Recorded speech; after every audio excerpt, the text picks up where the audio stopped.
Hey guys, welcome back. It's Mapper here today with another episode of Ya Boy Kongming. And so with this episode, we have caught up to the current episode, right? I believe it airs on Tuesdays, and the next episode will be episode 9. So hey, we finally did it in the end. And we are at quite the interesting point as well, right? We're really getting into more of the musicality part of this this anime here. I mean, not to say that the previous parts weren't particularly music oriented, but you know, this kind of part where they are exploring the music styles, including how you sing, or what kind of song you're singing, and you know, the various other stuff that goes around into being an artist, like you know, your stage presence, how you carry yourself, etc., etc. It's what I really look for in a music anime, right? So I feel like this is the perfect time to jump back in. Last episode we met up with Nanami, who is now sort of like a frenemy to Eiko, if you will, because she is, on one hand, quite the sweet character, as we can see, and I'm interested to see what they are going to continue to perform with, you know, what kind of songs, how they are going to interact with each other. But on the other hand, you know, we kind of know that she's also going to be the arch rival of Eiko, at least for this season up to this point, right? So with that in mind, let's get into the episodes. Alright, let's begin in 3, 2, 1, play.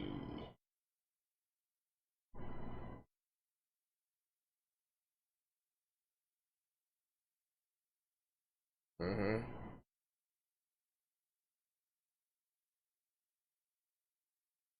Alright.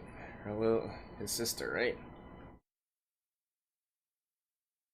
Yeah. And they call it 锦囊妙计, which is basically, you know, those stratagems in the bag. Apparently, Kongming was supposed to be so, you know, so much of a farseer and whatnot. He can predict everything. He can give you his plans in advance, and if you encounter any troubles, just open it and all your problems will be solved. Although typically you're not supposed to open them all at the same time as Eiko did.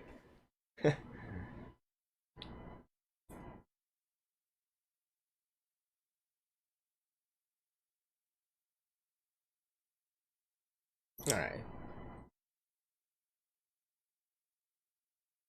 You know, to be honest, I'm not a big fan of these long recaps. I always feel like they're kind of taking up too much time within the episode itself. But, oh well.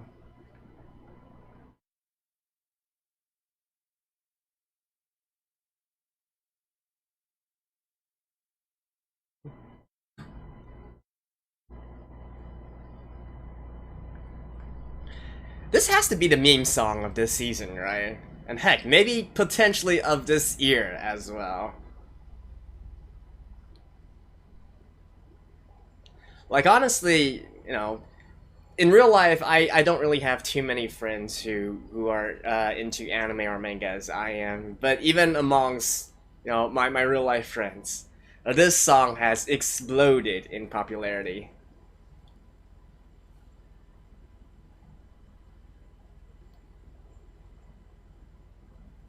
Although the anime itself is still relatively, I wouldn't say unknown, but it's still relatively like low profile, I feel.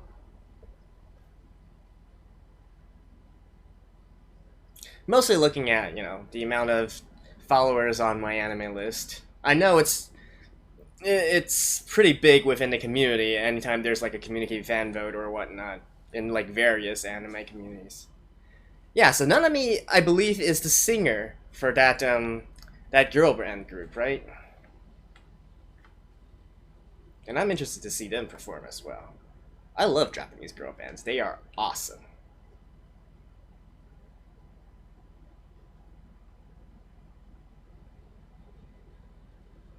Although she looks very different in her normal self versus,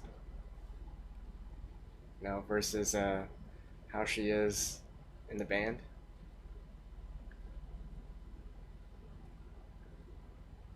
Oh, what was the third one? It was like a ticket to the Sky Observation Deck, right?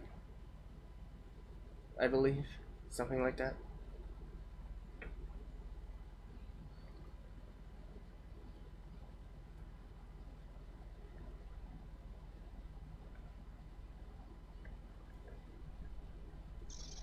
As of last time wasn't cool enough? Ah, yeah, this one. As Aaliyah. Oh, nice! They are more like in terms.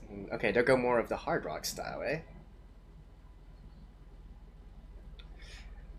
Ah, she's the main singer.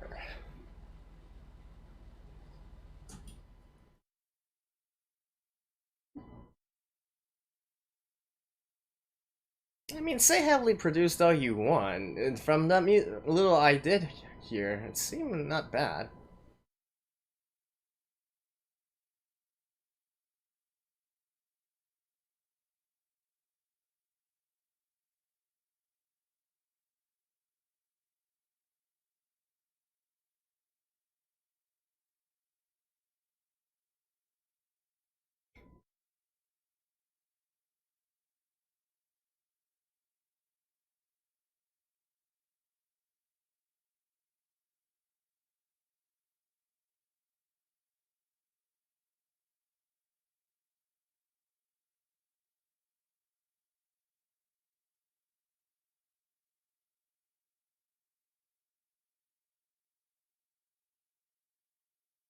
And she's quite cute as well.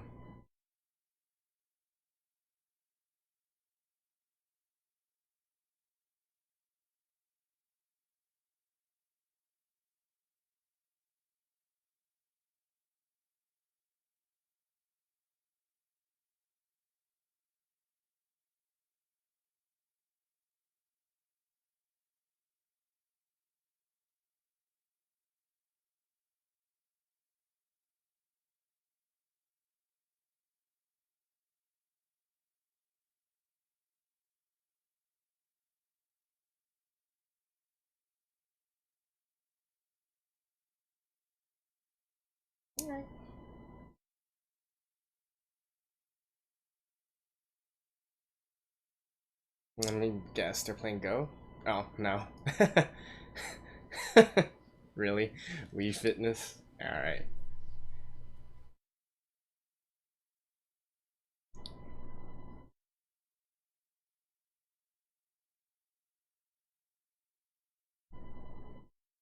Wait, what is that ring called again? The Wii Fit? No, wait. I'm not really a console gamer, so.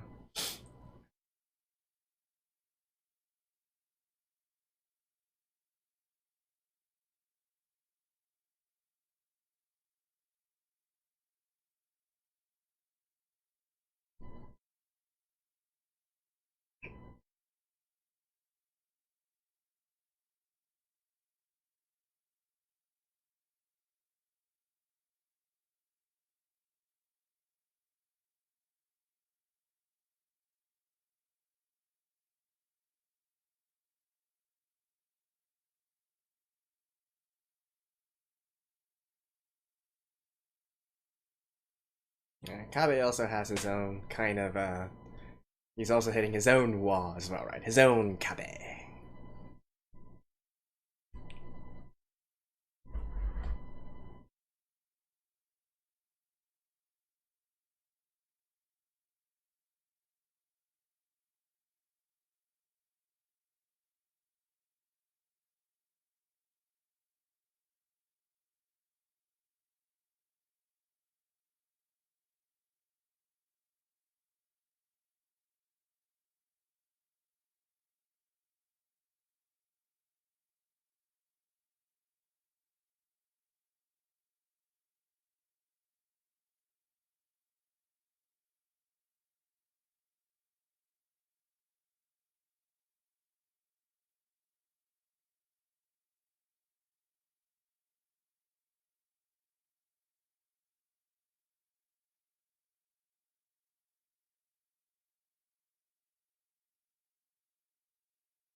Hmm.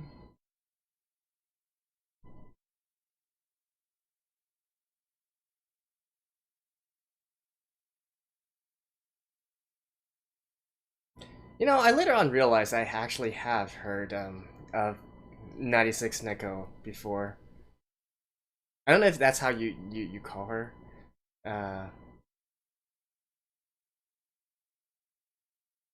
because they do a lot of the Vocaloid cover songs and whatnot. So I did actually hear some of her versions of songs before.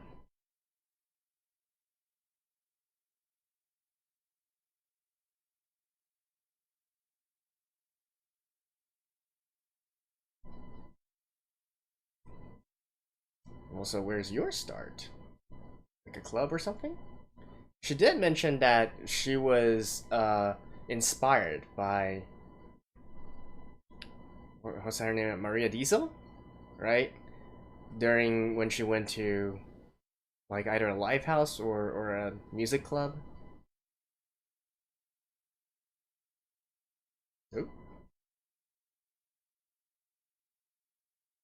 fangirls.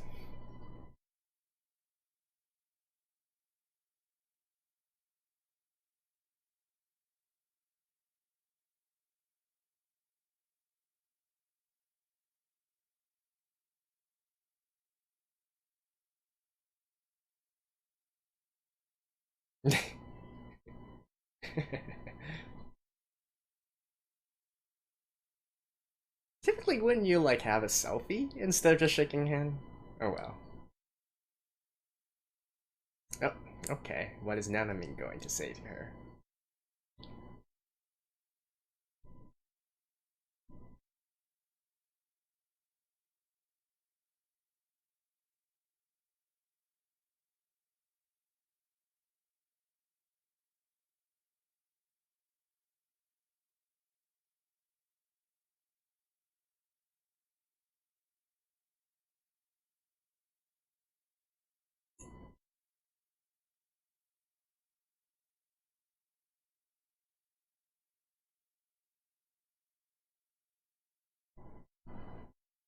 Hmm? Some skinship time?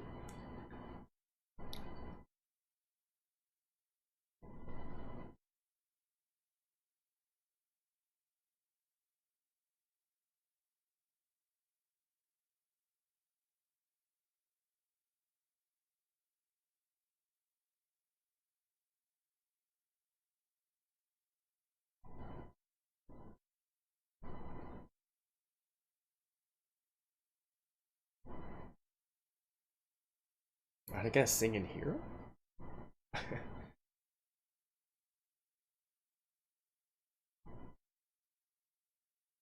Not true.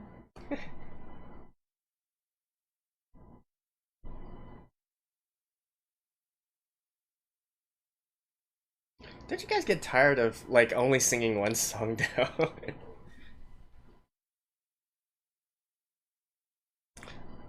I guess it kind of saves on like from a more realistic perspective. It kind of saves on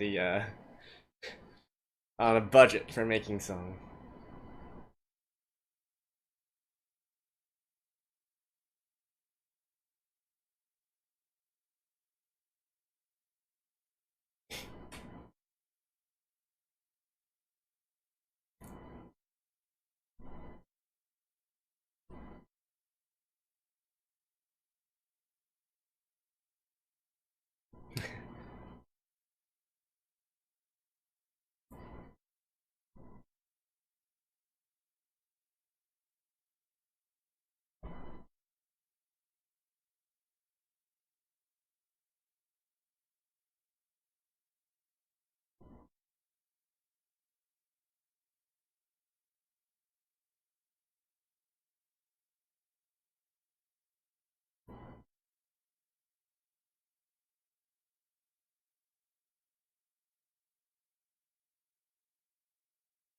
Are you gonna fall asleep in here?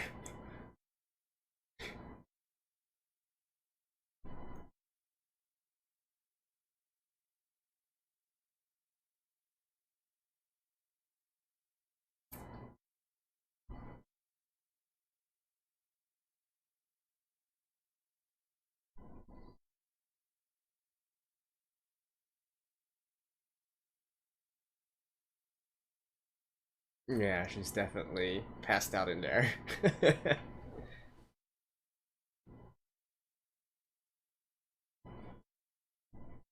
Oh.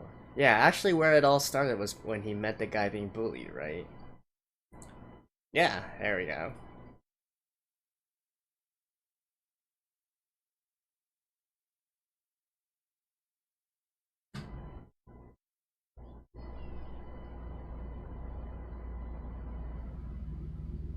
Is this? Yeah, it's this guy.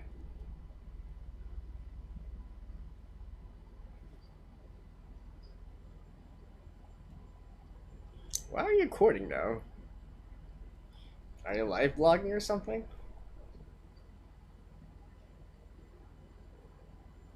Oh, I'm a YouTuber.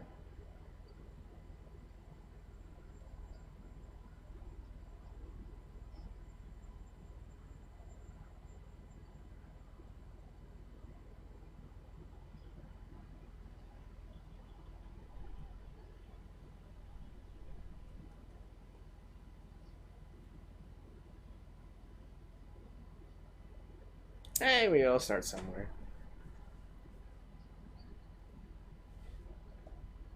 I mean, some people just view it as an like sort of like a side interest, kind of like me.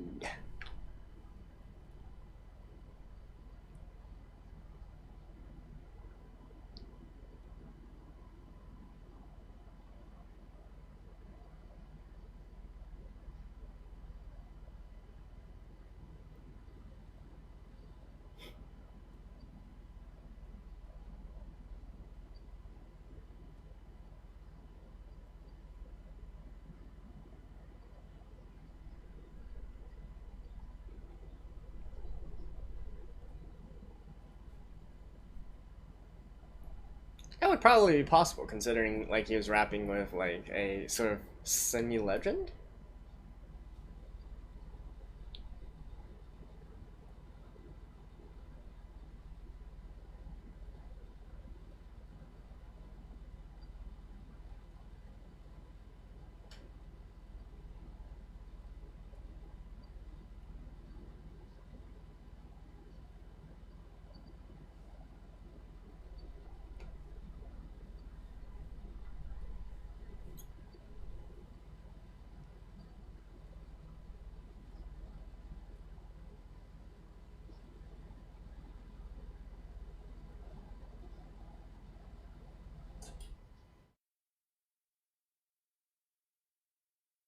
Hmm.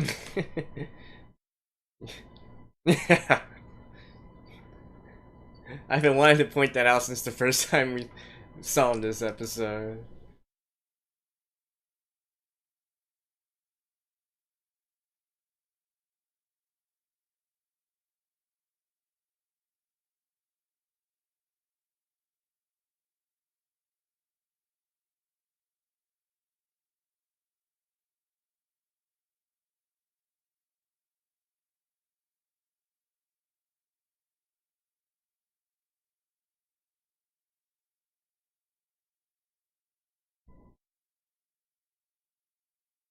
Oh, teppanyaki. All right,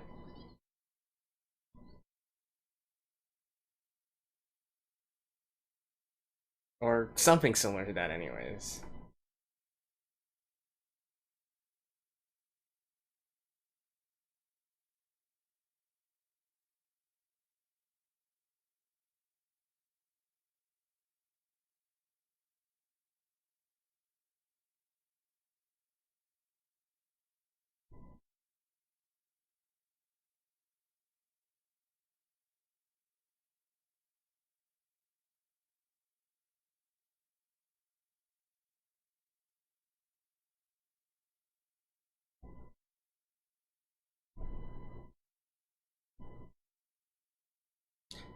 You know, I guess it's a good thing that in their act they all put on masks, right? So she can actually go out like privately without being recognized and whatnot. That's kind of smart.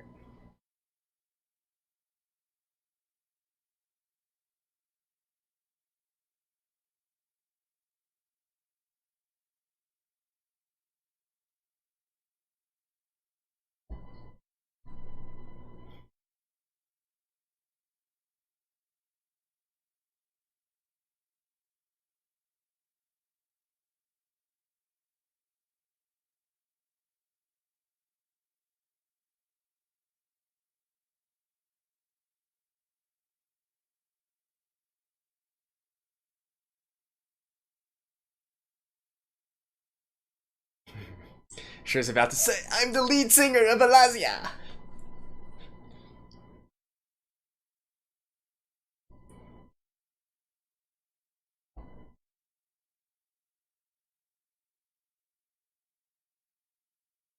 No, she's not gonna say it. I don't think.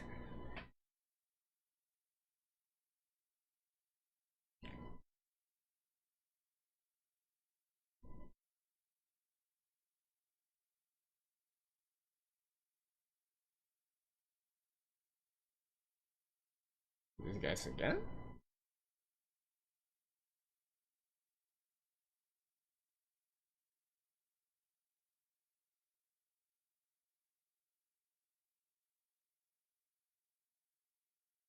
What? He's a rapper as well?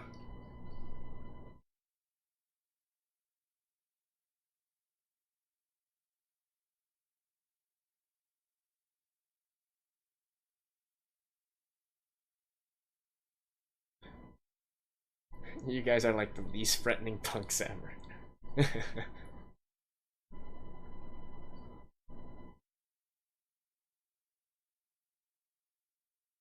Damn, this guy's like a local legend and something.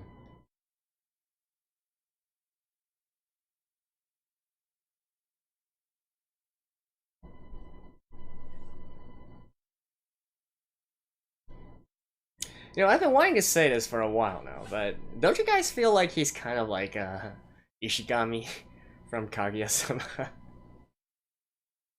I've been wanting to say that ever since the first time I saw him, but I don't know. The more that we... Oh, never mind. It's the other theory. Okay, I'm going to assume that they sing other songs than just this.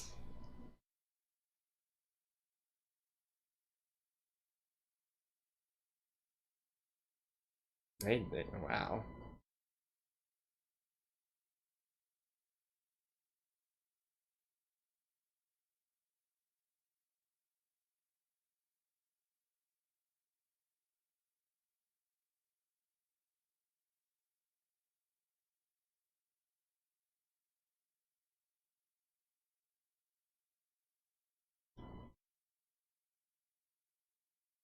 You know, with all this, I kind of feel like people would kind of also know that she's Eiko, right? I feel like she's probably gained a lot more Instagram fans within this week.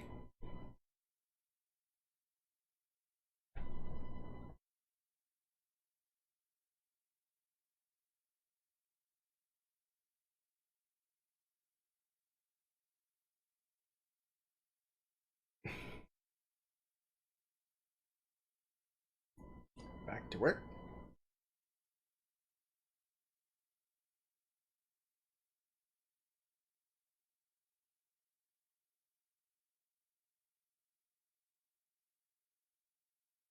Yeah, you want to say that's produced. They are still an actual band, right?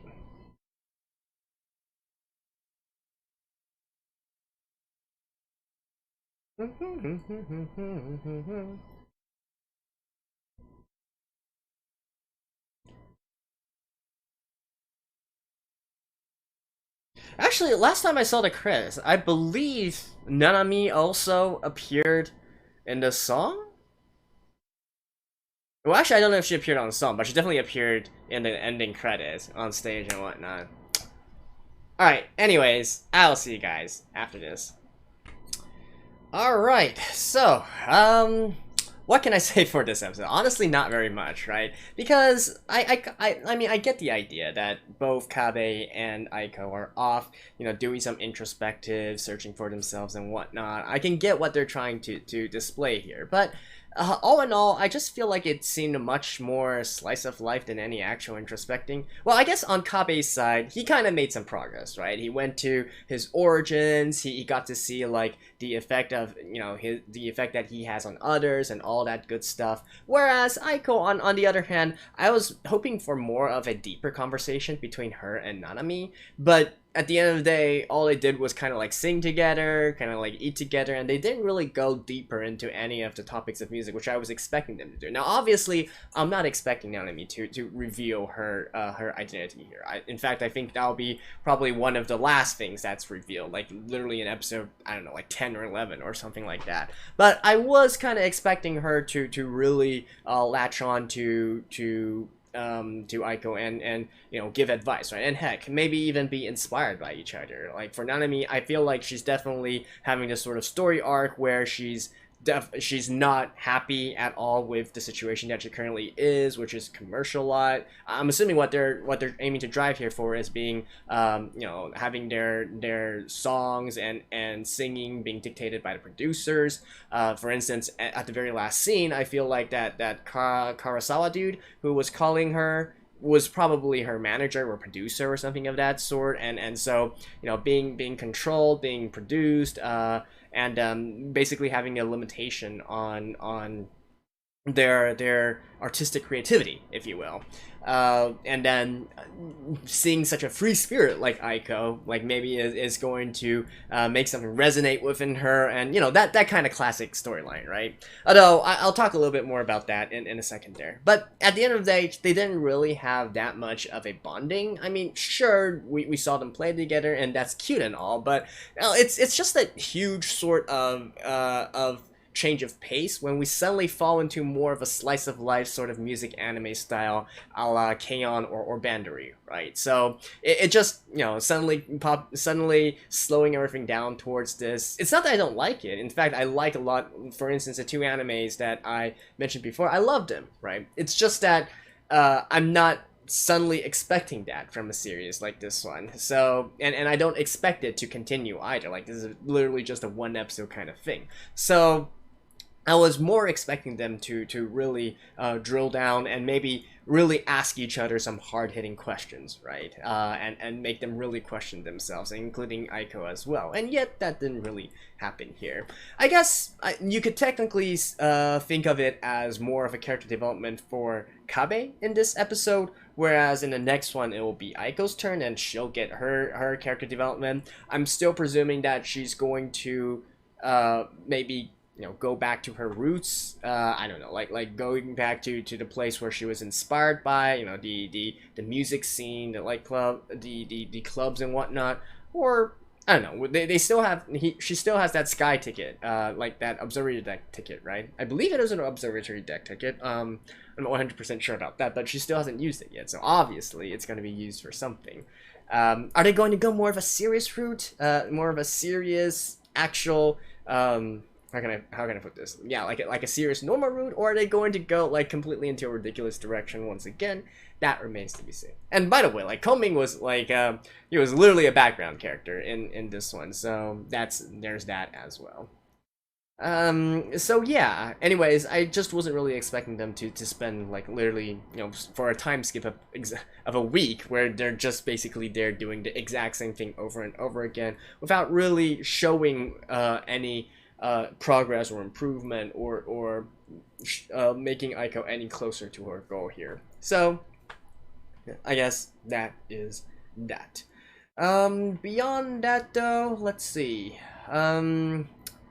So obviously Nanami is not pleased with where she is currently with the group Azalea. I'm not, to be honest, when I listen to their music, I could kind of understand it if this was like a pure idol group or something, but honestly, listening to, even though it was just a quick flash, right? Listening to what they were actually playing and whatnot, it sounded like authentic rock, actually. Unless they're going to say that they are not, even though they're supposed to be a rock band, they don't actually play or whatnot, or they only play dumbed down versions, and in fact the rest of it is heavily mixed and so on and so forth.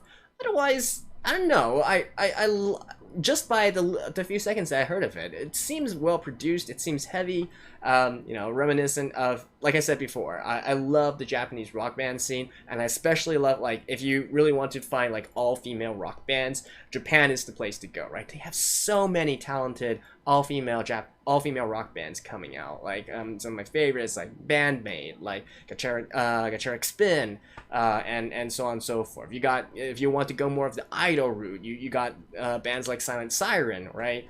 You got even like the 2.5D bands like Poppin' Party, like Roselia, like Morphonica, and all of these, and like so much more, like Doll's Box and whatnot.